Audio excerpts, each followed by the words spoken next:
It's time that we address the elephant in the room. The elephant so large that none of us even realized it was standing over us at first. Like that scene in that shitty Godzilla movie when the camera pans out and you realize they're all standing in Godzilla's footprint. It's time for us to look at Ayato Amagiri. Yeah, that's right, I actually learned his full name just for this. Ayato is quite possibly one of, if not the single worst anime protagonist that I've ever seen. I know, that sounds unbelievable. How, in a world with so many awful protagonists, can this guy be the worst? Well, to clarify, I'm not saying that he's the most hateable or the worst fit for the story that he's a part of. Rather, I think that he is one of the most incoherently constructed anime characters that I've ever thought about. And worse yet, it's not at all obvious. At a glance, you could probably name 100 characters whom Ayato reminds you of. He's a ridiculously overpowered badass who solves everyone's problems and gets all the girls like Kirito and Onisama, and he's a sexless virginal weirdo like 90% of all harem protagonists. But the thing about Ayato is that it's not so much that he's just like one of those other characters, as it is that he's just like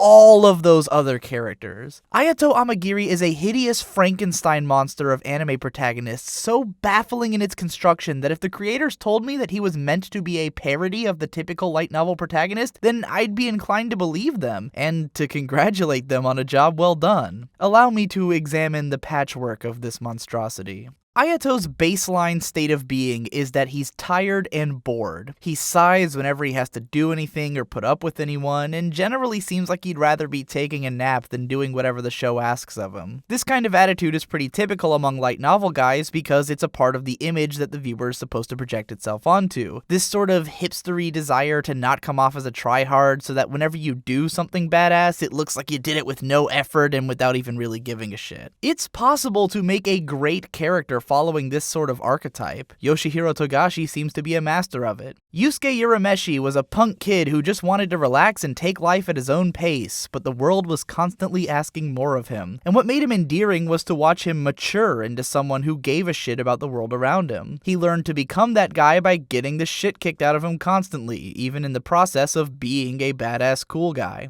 Kirua was a ridiculously powerful amoral assassin kid who couldn't give a shit about anyone except for his friend Gon, but the push and pull of realizing what kind of hardships come from caring about someone brought all sorts of emotions out of him. Of course, in both of these examples, Togashi came at the characters from the perspective of an older person who can see through all the bullshit that teenagers project about themselves, and both criticize that attitude as well as show how those kids can grow up. The Asterisk War feels like it was actually written by a teenager with no self-awareness, writing a character who somehow manages to be the nicest, most helpful, most powerful, best guy ever, while still maintaining that standoffish, too cool to get involved attitude most of the time. Now, if you've been watching this show, then describing Ayato as I just have may seem like a mischaracterization. This is a guy whose primary motivation is that he's searching for a purpose in life, and who finds that purpose in deciding to protect his friend. He leaps into battle for his friends without hesitation, and is so dedicated to helping people that he jumped into a girl's window just to return her dropped handkerchief. He doesn't seem at all like the standoffish, too cool to care type of guy, right? Well, that's the issue. He's not. For the most part, Ayato's personality is more akin to a typical shonen protagonist. He's the type of guy who spent most of his life having a strong sense of morality drilled into his head by his older sister. He can't help himself but to step in and help people with their problems without a second thought, no matter how minor those problems might be. He's driven by a quest for purpose and is inspired by the purpose that he sees in the people around him. Everything about his upbringing and personality suggests a person who sees helping others as a part of who he is. So why is he so bored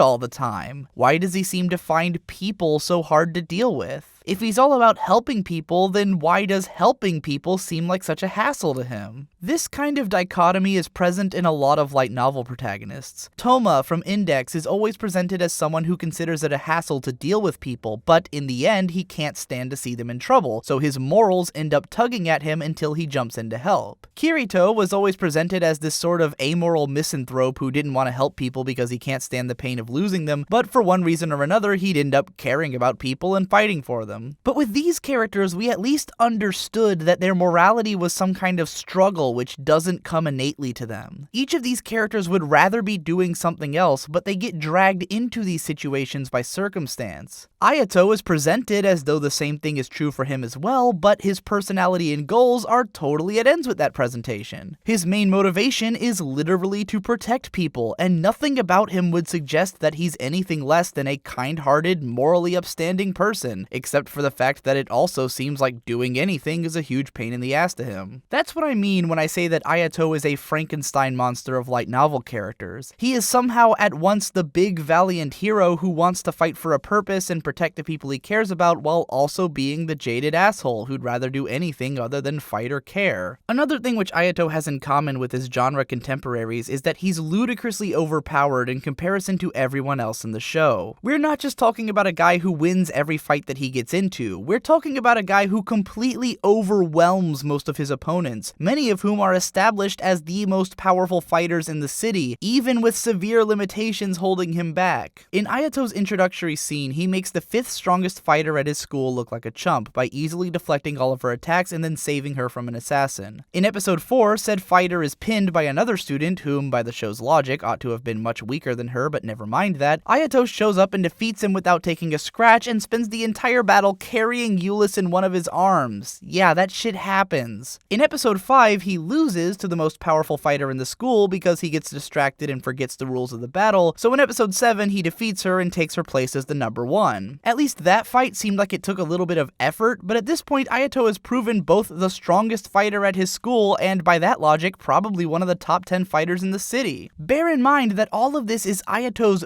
baseline power level. This guy hasn't spent any time beefing up or training or anything. No one at this school was competition for him in the first place. In episode 2, he tames the most powerful weapon that the school possesses without breaking a sweat. In preparation for the festa, it seems more like he's training Euless to try to catch up to him more so than actually training himself to get better. But Ayato's power does come with a catch, as we learn in episode 4. Apparently, his older sister has put some kind of curse on him that limits his supposedly uncontrollable powers, and when he goes too far beyond those limits, then it causes him to crash in a painful burst. Allow me to detail all of the reasons that this is the worst excuse for a power limitation that I've ever heard. Number 1, Ayato doesn't even lose control of his powers when unleashing them. It's possible that maybe his sister had intended to remove these limitations once he was old enough to master his powers, but either way, there is currently no consequence for using them. Number 2, the problem that comes from using this power only appears after it's already been used. Ayato can potentially defeat any opponent using this power, and it will only affect him once the battle is over at an indeterminate time. Number 3, the very first time that we're introduced to this limitation is after Ayato has already exceeded it. He says that he's never been able to use the power for as long as he did in that first battle, meaning that the limitation is flexible and can be broken to fit the situation. Number 4, likewise, the source of power is so ill-defined that it could potentially grow infinitely. We have no reason to believe that Ayato can't just continually unleash more and more power to match the situation based on how motivated he is or whatever. Ayato's limitation barely even qualifies as a limitation. If anything, it seems to suggest that he can be as powerful as he needs to be at any given time, so he'll always be able to turn the tide in any battle with the odds against him. Moreover, he barely even needs this power in the first place to conquer most of his opponents. It would be laughable to consider that Ayato may ever be in danger during any of his encounters unless he had to fight someone with the same powers that he has, and even then it's hard to imagine that anyone relevant will ever be in danger in this show. Now, I don't doubt that these limitations are going to come into play in the future battles to try and add to the tension. In fact, I've read some spoilers, so I know that to be true. My point is more that this is how Ayato is established, as someone so much more powerful than everyone else that even his limitations are suggestive of larger capabilities. And going by the spoilers I've read, his power level is only going to get even more utterly insane as the series continues. This character takes the wish fulfillment aspects of the light novel protagonist to a far away extreme, which is why he only gets weirder when we start looking at his sex life. There seems to be a trend in light novels lately of filling the main character's harem with girls who would otherwise be the strongest characters in the story if not for the main guy. The wish fulfillment aspect of this is obvious. You get to date all of the hottest, coolest, most powerful women around while still outdoing all of them and keeping your position as an alpha dude. At the end of the day, when the chips are down, you get to swoop in and save the girls like the big hero that you are, but you don't have to feel bad about being attracted to a damsel in distress because she could totally kick anyone's ass on a good day. It's all about striking that balance between having so-called strong female characters while also promoting the male power fantasy that young guys who watch this stuff are looking for. Naturally, all of the relevant female characters are attracted to Ayato, in this case usually for no reason whatsoever. It's almost creepy the way this show just takes for granted that any woman with a speaking role would have to be a part of the main character's harem without even really convincing us of why any of them would care about him beforehand. Nevertheless, you could reasonably make the case for why these girls might fall for him, and given the type of show that this is, it would hardly be shocking that they do, but that's not the part that makes him weird. The weird part, rather, is how Ayato keeps his distance from these girls. Once again, it's something that the show takes for granted because it's a common trope in anime that the main characters remain virginal weirdos for the majority of the series. But the way that this show presents this aspect of the relationships is what makes it come across as strange. To explain what I mean, I present this scene from the start of episode 3. Claudia calls Ayato up to her room in the middle of the night and deliberately times it so that she's just gotten out of the shower when he enters. After several minutes of Claudia showing off her body and Ayato clearly checking her out, Claudia outright comes onto him, basically propositioning him for sex and placing his hand on her breast. Ayato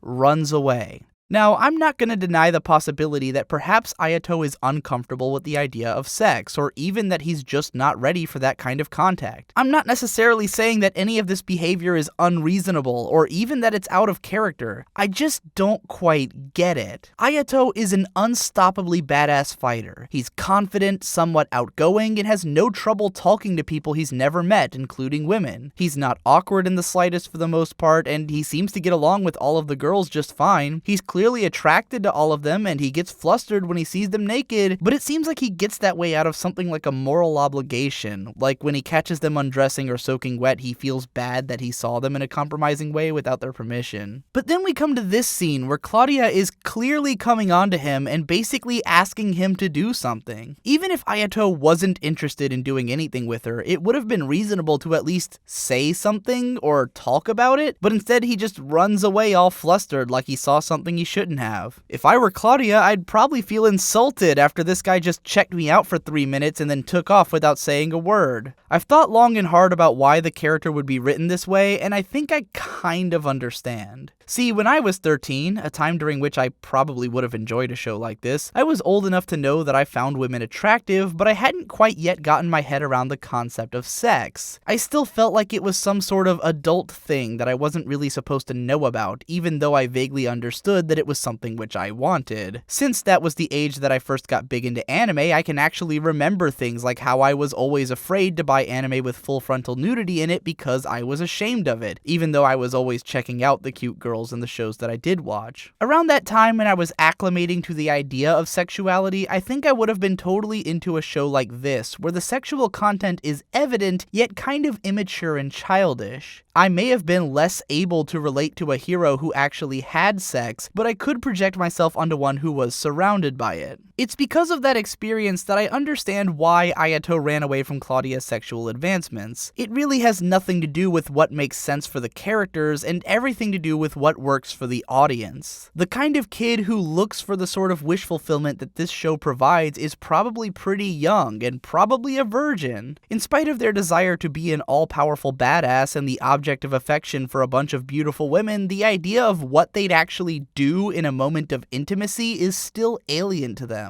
What makes this particular scene so weird, though, is that something like this even happened in this way in a show of this nature. Sure, harem characters find themselves in sexual situations situations all the time, but there's usually some kind of reason, however stupid, for why the situation doesn't amount to anything. Usually it's because the girl is embarrassed. Sometimes it's because the guy is outright not interested in the girl, or because her personality is really extreme and the situation has gotten out of hand. Sometimes there's like a rule in place that prohibits the characters from going any further. Sometimes there's one girl that the main character is most attracted to or otherwise has to answer to, or he likes all of the girls and is afraid of choosing one of them. This scene with Ayato running from Claudia doesn't have any logical thread to it. Ayato hasn't shown any affection for any of the girls yet, and as far as we know, he's not particularly interested in any one of them over the others. There isn't any circumstance for why he wouldn't be able to do anything with her, and it even seems like he's attracted to her physically. Her personality isn't very extreme, and she certainly isn't embarrassed about it, so what is he running from? Again, I'm not saying that it's totally unreasonable to make this a part of his character, but what I got out of this scene was not that Amagiri Ayato is afraid of sex. What I got out of it is that this is what's expected to happen in a harem show. It's been so normalized that the fan service scenes in a series like this won't lead to anything that we're not even expected to question it when the main character runs out on a sexual advance. It's just how these things work. Once again, this is what I mean when I say that Ayato is a Frankenstein monster of generic anime protagonists. His character isn't constructed in a way that logically fits together, he's just a random combination of everything that these kinds of characters are known for. He's a cosmic badass, but he's also a shy virgin. He's the nicest person in the world, but he's also too cool to care about anything. He's all of the wish fulfillment tropes that every other character embodies, all rolled up into one guy that no one can actually relate to. Even Kirito, a character that I've been ragging on constantly for the past year and a half, was consistent enough to help out only when he felt he had to, and to have sex with the girl who climbed into his bed. This Ayato guy is so confusing that I can't even imagine what he'd be like if I threw him into another situation. Would he run away from Euless if she came onto him like that? I honestly have no idea. There's a line in episode 3 where Euless says to Ayato, "You're unfathomable, aren't you?" And I couldn't agree more. In fact, I would honestly be willing to accept that to some extent Ayato was designed to be that way. For being the main character of the story, the show tries its damnedest to make him seem mysterious and to disclose as little as it can about his past, though it kind of does that with everyone. Enough of the characters seem to regard him as something different that I can't help wondering if he's supposed to just be this huge weirdo. I'm a lot more inclined to believe that he's meant to be someone for young guys who are both morally upright but also want to be seen as giant badasses to project themselves onto, but this is one character who's managed to stump me so hard that I'm willing to listen to some creative intent if I can get it. Of course, even if I did accept that Ayato's weirdness was intentional, it wouldn't stop him from being totally unlikable or make this show any less of a slog to watch. I've still got plenty of little details to dissect about the coming episodes, so the videos must go on.